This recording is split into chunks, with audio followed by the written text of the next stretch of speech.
Howdy folks, hope you're all having a good one, and welcome back to World of Warships with Rear Admiral Jingles, where today we have renamed user, whole bunch of numbers here, in a Tier 7 ranked battle in the new Tier 7 premium Japanese heavy cruiser, the Maya. Now this is a Takao class heavy cruiser, and it's not the first of the Takao class heavy cruisers to be introduced into the game, but the other two are Arpeggio with Blue Steel collaborations. They're both Tier 8. The ARP Takao itself, and the ARP version of this ship, the Maya. This is the Tier 7 version, however, and many of you may have already seen this battle because this was broadcast live on Twitch. To my eternal regret, I was not online for it, so the first time I saw it was when I received the replay.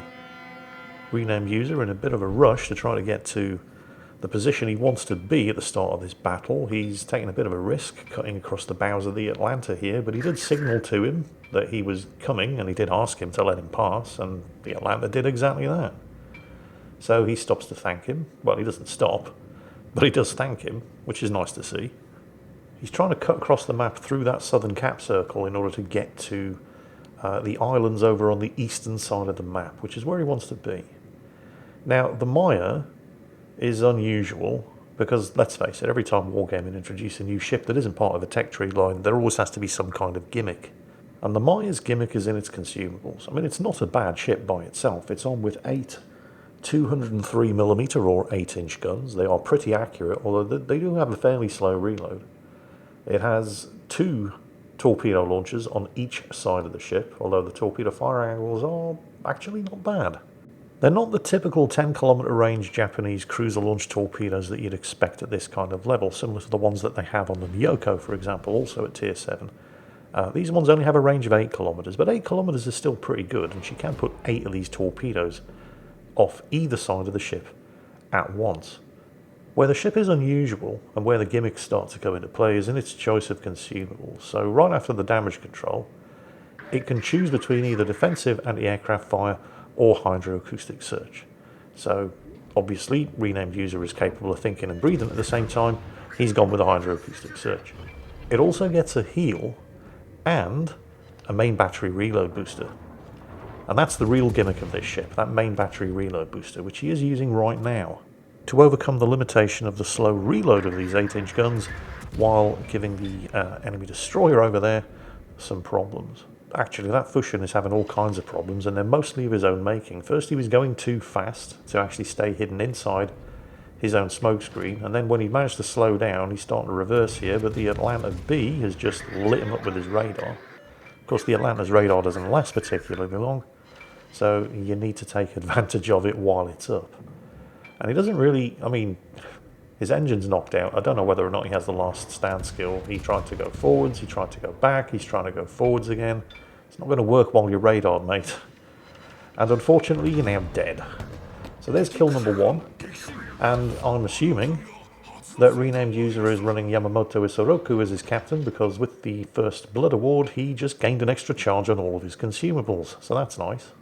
And it makes sense if you have a legendary commander like Yamamoto, because you can put him on any premium ship without any retraining penalty. So he's fired up his hydro, the reload booster is off cooldown, and the hydro has revealed the presence of the HMS Duke of York. Now he's been counter-detected by the Duke of York's own hydro, and that's a problem because there's a Mutsu 12 kilometers up ahead, and the Mutsu's armed with 16-inch guns, but, well, it turns out he doesn't really need to worry about the Mutsu at all. He doesn't need to worry about the Duke of York either, because he's paying no attention to the Maya sneaking up behind him. Chews down on a whole bunch of those torpedoes, although to be fair to the Duke of York, he's got problems in both directions. And yeah, we'll just give him the second set of torpedo launchers on the port side, and there's kill number 2. But oh no, what's this? As well as the Mutsu, who he's completely safe from, here comes the Prinz Heinrich, the German Tier 7 battlecruiser, and he's definitely running his hydro, so he clearly expects there to be torpedoes, and yet it never fails to mystify me. And you see constant examples of this over and over again when people are using exactly the right consumable to protect them from the threat that is present, but they pay no attention to the information given to them by that consumable. He's running his hydro, which means he just gets to watch as the torpedoes that are going to kill him close in, without actually doing anything about it. So there's kill number 3. But if you thought that one was funny, you ain't seen nothing yet. Here comes the Lazzo, or however you pronounce it. Tier 7 premium Russian light cruiser, armed with 12 6-inch guns. And it's a ship that is specifically designed for kiting, because it's basically a stock Chapayev. Although it plays more like the Shores, also at tier 7. Because it's a fairly fragile ship, but the guns have excellent range and accuracy, and the range can be improved even further through that ship's own particular gimmick, which is an improved version of the spotter plane consumable, which extends the range of the guns out to in excess of 20 kilometers, and has such a long duration that you only suffer a 15-second cooldown between uses of the spotter plane consumable. So, basically, a ship purpose-built for kiting, which you can quite clearly see he is not doing. No, instead, he's giving beautiful flat broadside to a heavy cruiser's 8-inch armor-piercing shells, and he's not using his guns. Why is that, do you think? I'll tell you why that is. Because he has suffered a sudden and fatal rush of shit to the brain, because he's realised he's actually close enough to use his 4-kilometer torpedoes. That's why he's not shooting. That's why he's not killing anything. And that's why he's going to die to these 8-inch armor-piercing shells to get one torpedo away. Because the rest all hit the island. Renamed user knew they were going to hit the island. That's why he was backing up. And the one torpedo that made it out missed anyway. Either way, cheers for the 4th kill. That just leaves the Mutsu, the Shores, and the tier 6 Dutch cruiser that I really struggle with the name of. Kijktwin? I can pronounce the first syllable okay, it's the second one that gives me problems. Anyway, worry about that in a moment. First, the Mutsu.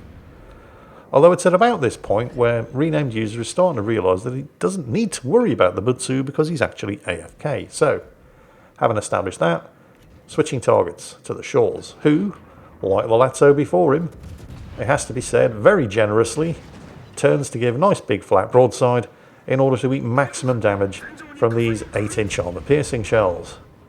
Very generous, I'm sure you'll all agree. And once he gets this next salvo away, that is going to be the Kraken Unleashed, which, since he has Yamamoto Isoroku as his captain, also triggers yet another talent, which not only increases the reload of his guns by 34%, but also gives him a heal, which is really bad news for the Cloggy. Kill number 6.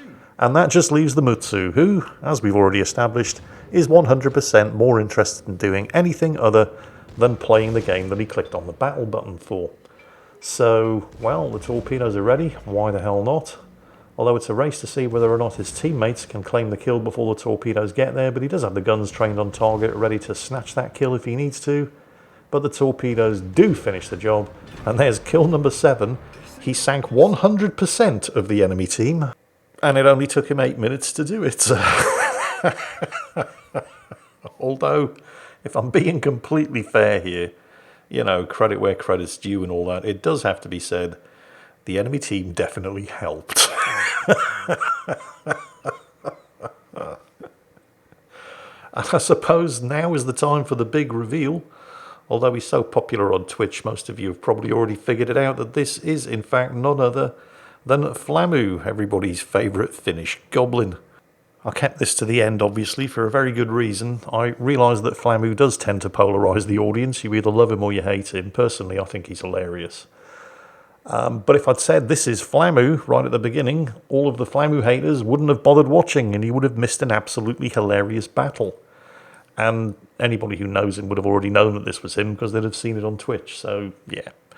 I do apologise for deceiving you all, but you have to admit, that battle was worth it. Okay, you don't have to admit it, but you know it to be true. I'll put the usual links in the video description to his Twitch and his YouTube, but honestly, it's mostly a waste of time because anybody who's going to watch Flamu already does, and anybody who doesn't isn't going to click the links, so... But it's only polite that I do so. So anyway, there it is. I hope you enjoyed today's video, and as always, take care, stay safe, and I'll catch you next time.